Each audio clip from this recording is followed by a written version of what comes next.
उसे पुनः दोहराते हैं।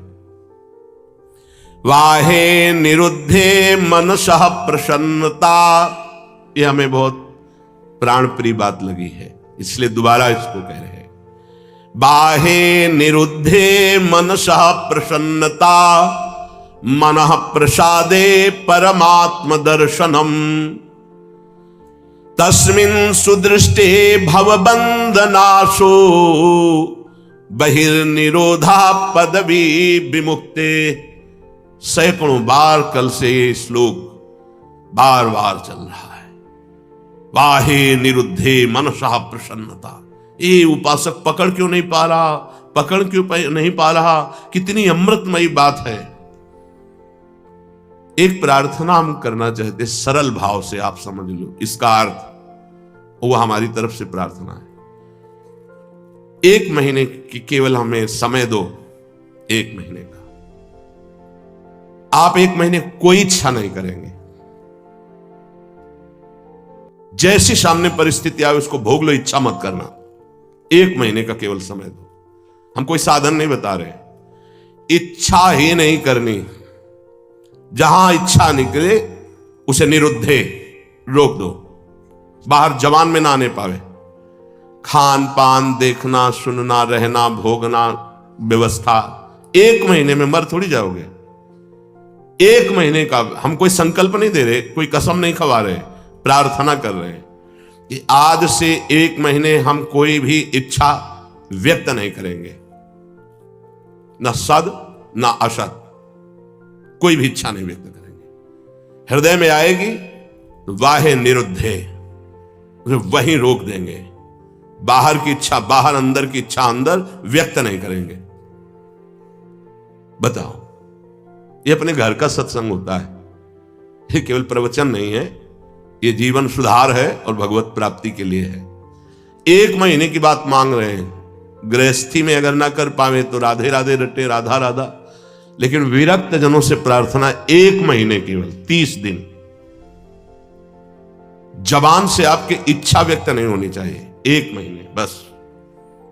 आप देखो कैसा आपको लगता है। जलन होगी पहले, वो बार बार व्यक्त नहीं करना, 1 महीने व्यक्त नहीं करना। परिपक्व अवस्था के प्राप्त महापुरुषों के हृदय में इच्छा ही नहीं प्रकट होती। जाहि न चाहिए कबहु कछु, तुम सन सहज सने, बसहु निरंतरता सुर, सोराउर निज गे। 1 महीने, ये तो आजीवन की बात होती है महापुरुषों की। महाराज ये रख लो, कभी आपके काम में आएगा, कभी आपको जरूरत पड़ेगी, कभी आपको चाहिए ना। भैया नहीं, हम जरूरत मिटाने के लिए, चाह मिटाने के लिए, काम मिटाने के लिए आए हैं, बढ़ाने के लिए नहीं। आप रखो, जब जरूरत हो कि मेरा मालिक उस समय दे देगा।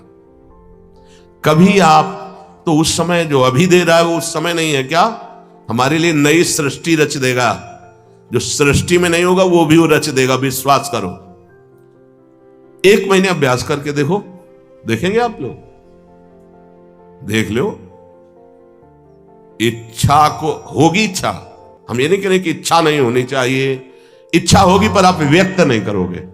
1 महीने खेल खेल के देखो, गेम है। जीवन मुक्त महापुरुष की स्थिति होती है। देखो एक आपको कथा सुनाते हैं। श्रीमन माधवेंद्र पुरी जी महाराज बहुत बड़े महाभागवत हुए हैं, चैतन्य महाप्रभु के चरित्र में आते हैं। ईश्वरपुरी जी के गुरु श्रीमन माधवेंद्र पुरी। ईश्वरपुरी जो महाप्रभु चैतन्य देव के प्रथम गुरुदेव थे, फिर सन्यास के गुरुदेव भारती जी महाराज हुए।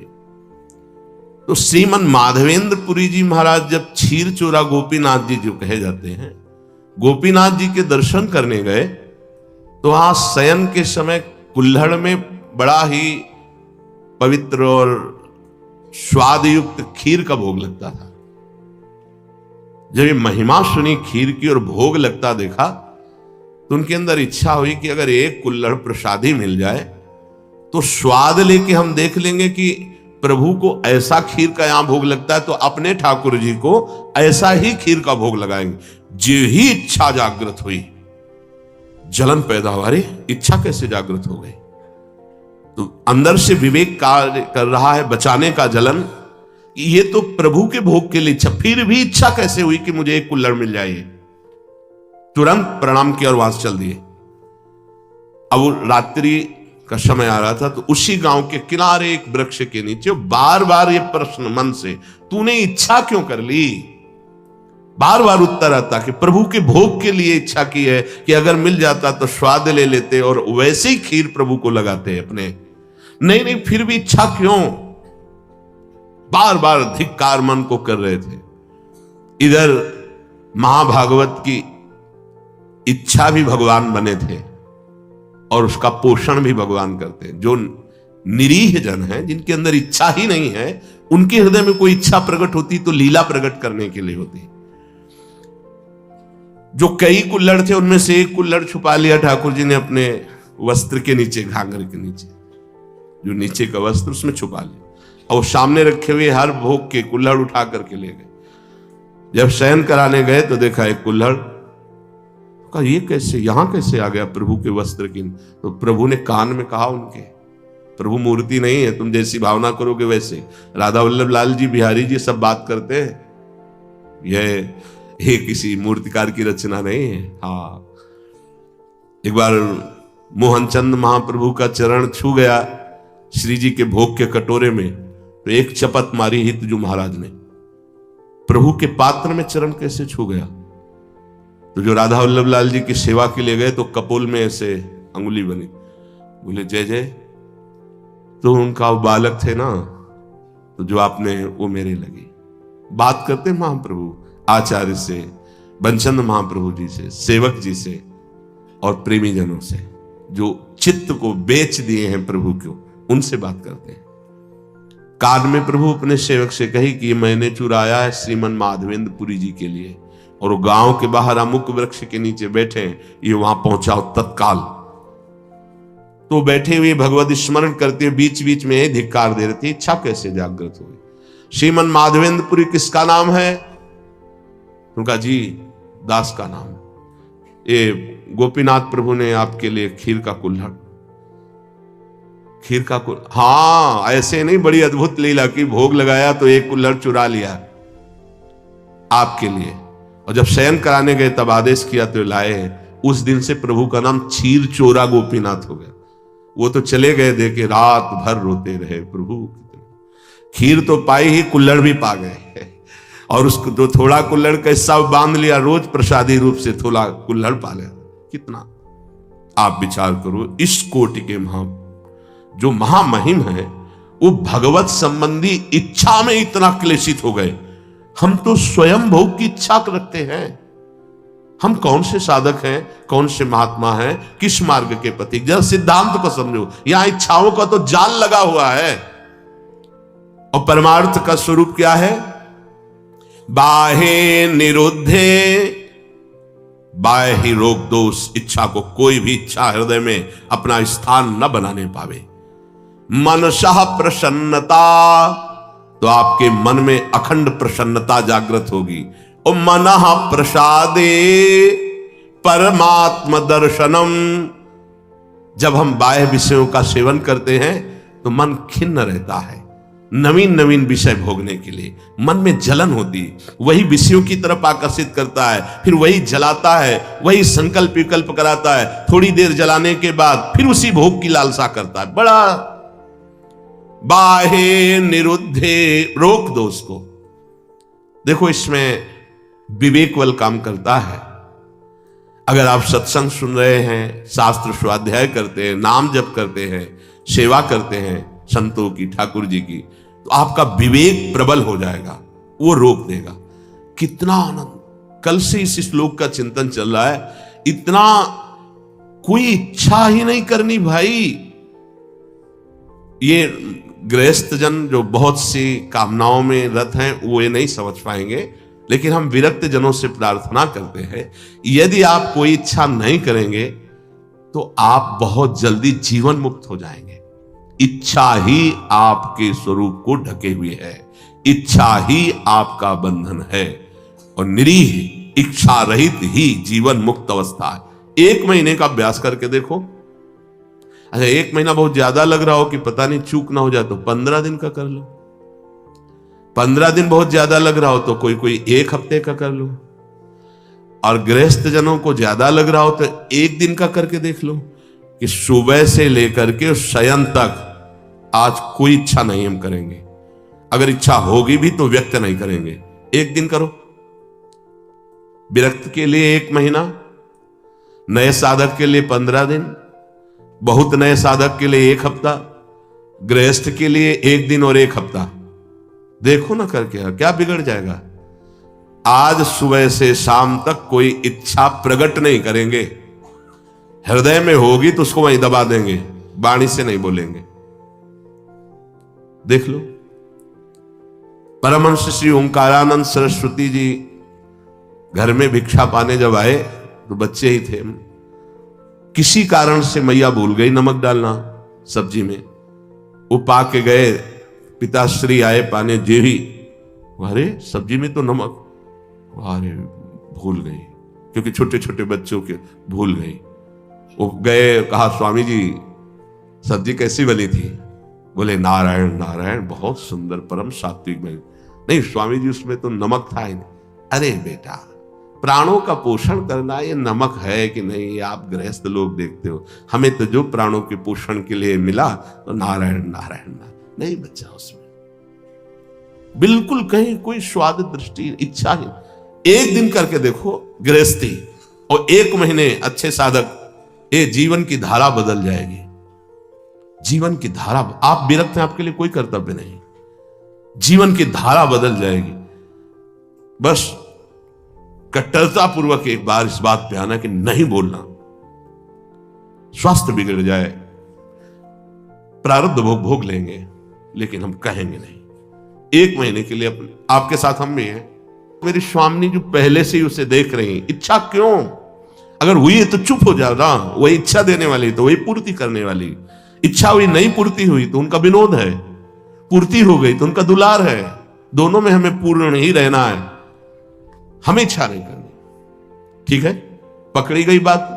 1 महीना अपने विरक्त जन इच्छा नहीं करेंगे। पक्का नहीं, पक्की बात करो। हाँ नहीं, देखो ना आप, इसमें जीवन मुक्त अवस्था की तरफ कदम है।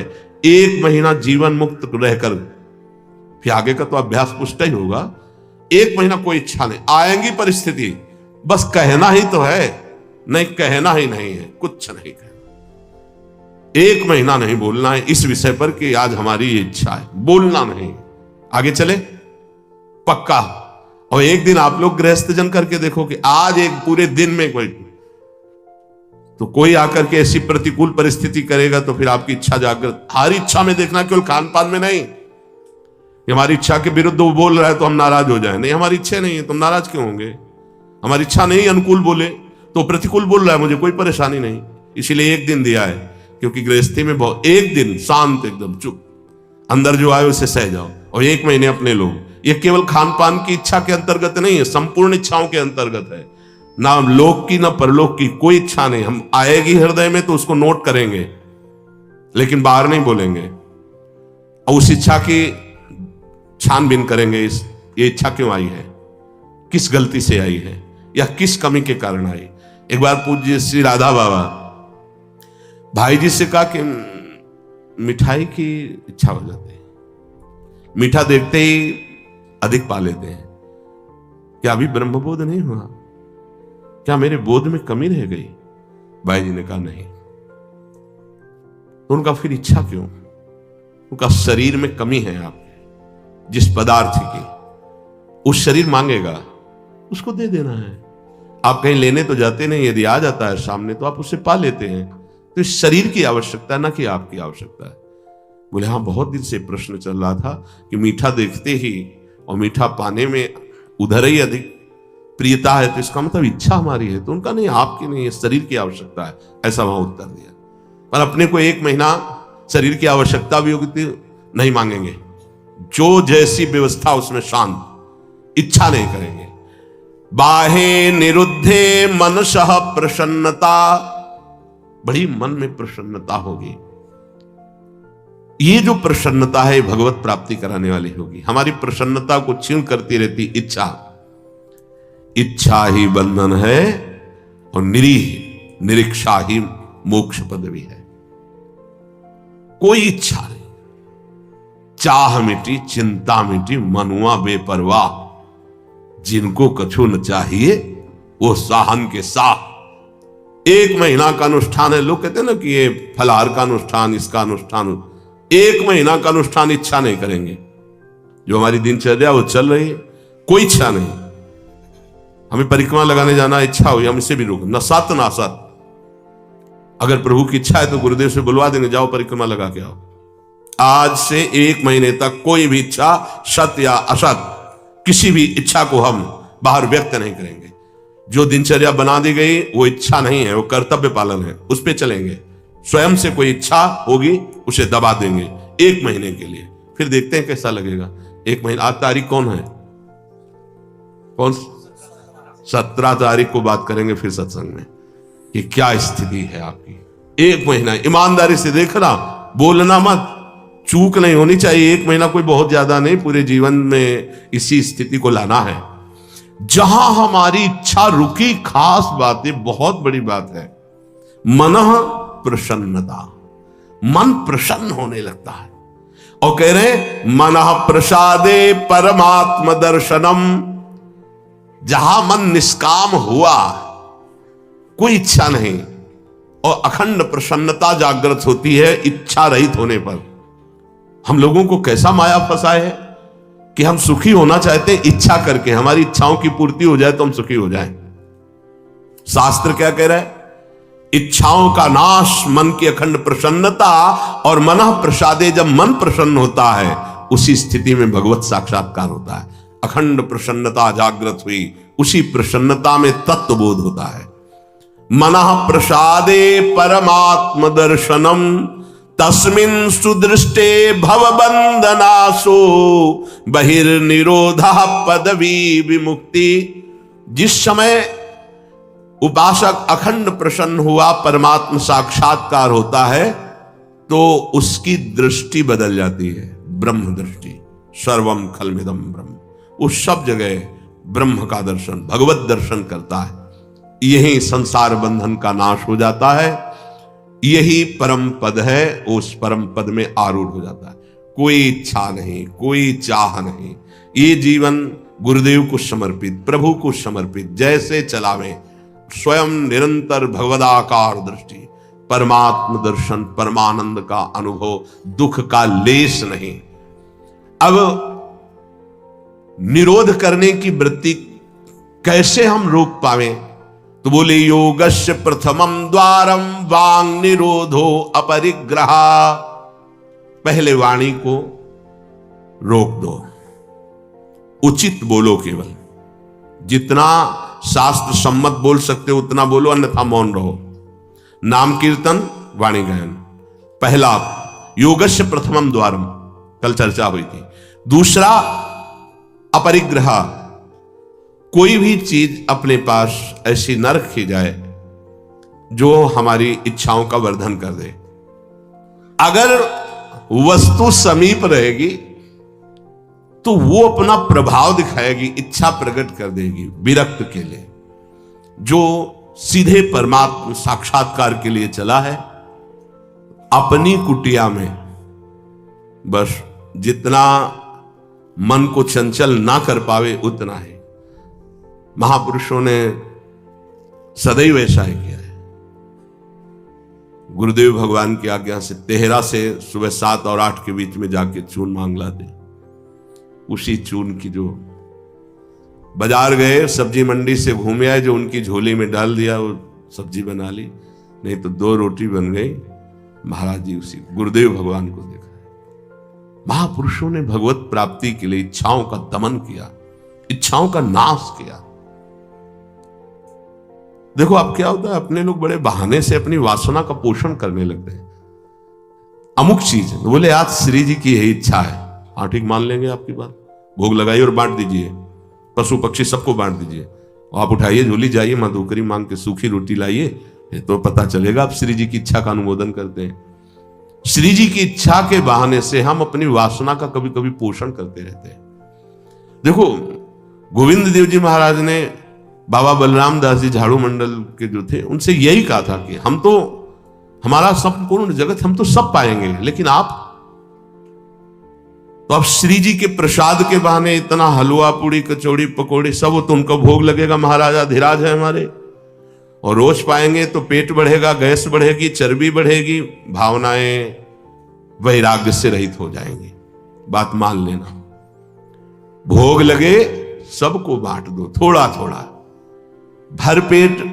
अपने यहां जैसे जाते हैं साधक तेहरा से 100-250 जो भी रोटी मिलती है इकट्ठे मांग के लाते हैं, फिर पाते हैं, वही उदर भरो माधुकरी से, रूखे सूखे से भोग लगाओ, रोज भोग लगाओ और उसे बांट दो, इतना इतना अगर सब तो कोई, हम माधुकरी से अपना अगर या प्रभु को जो प्रसाद भोग लगा है उसमें से सूखा और जो अच्छा अच्छा पदार्थ है वो और सबको, पशु पक्षी भी तो वृंदावन के संत हैं, बांट दिया।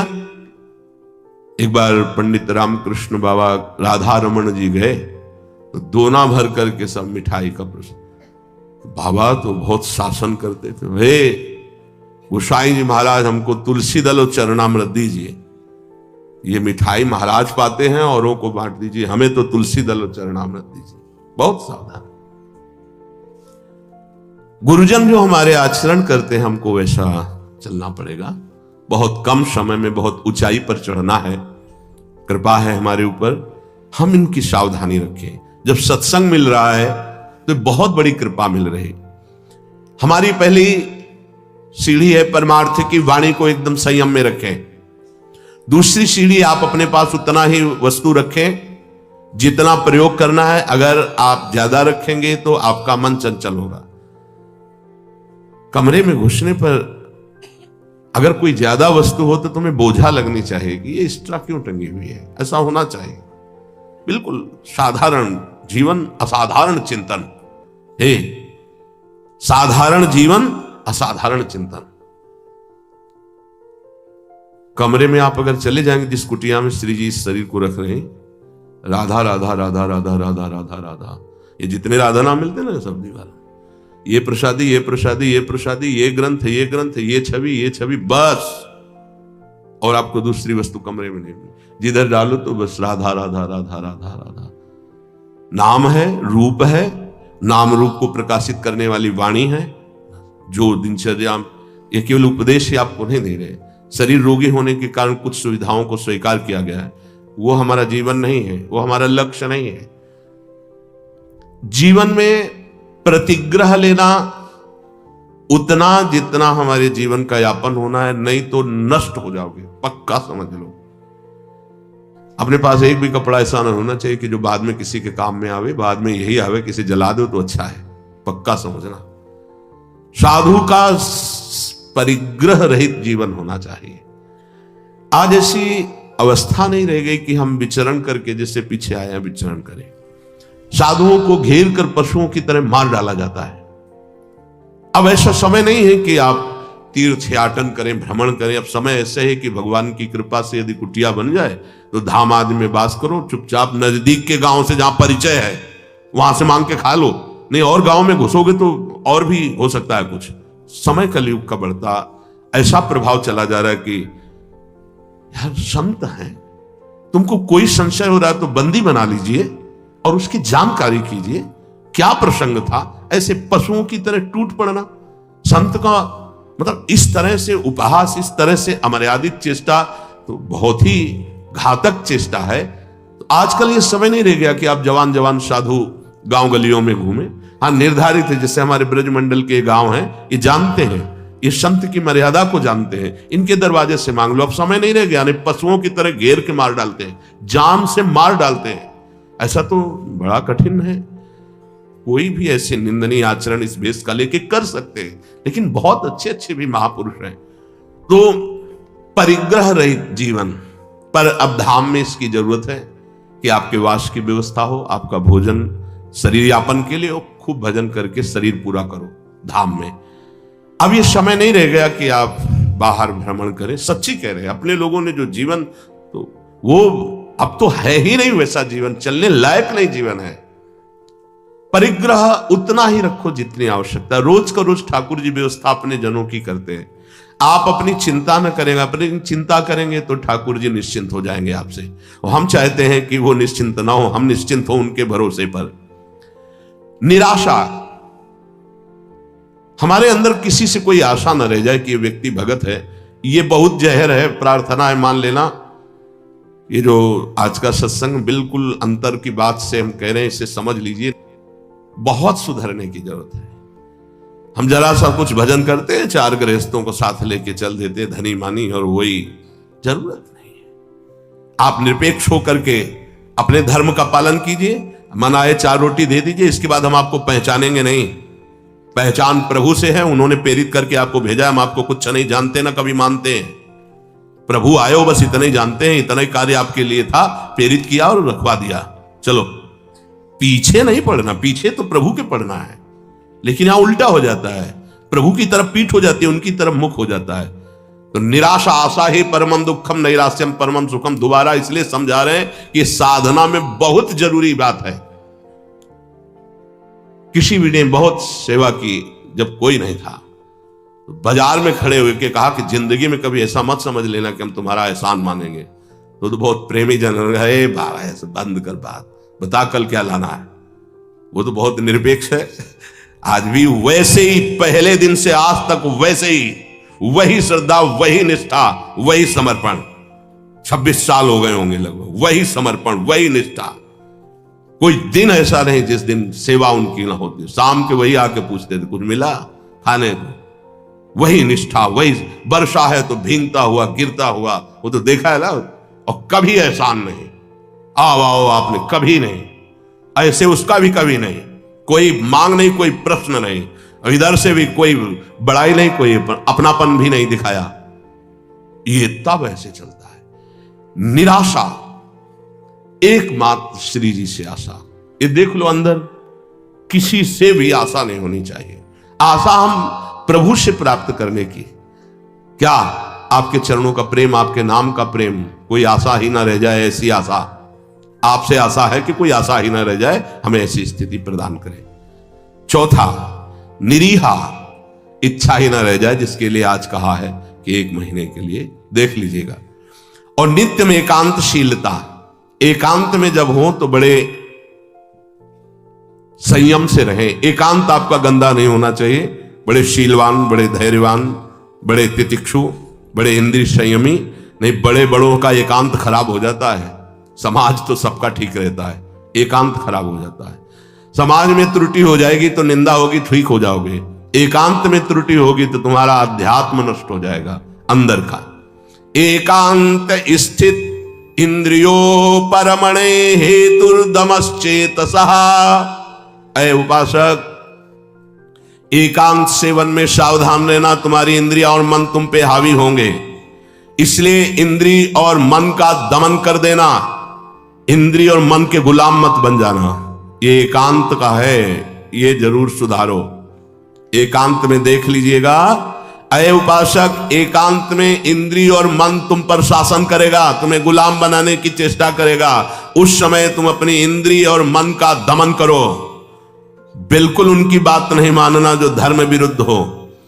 जो ही तुमने इंद्रिय दमन किया तो हेतुर्दमश्चेतसः, तुम्हारा चित्त अर्थात मन दमन करने के कारण निर्वासनिक हो जाएगा।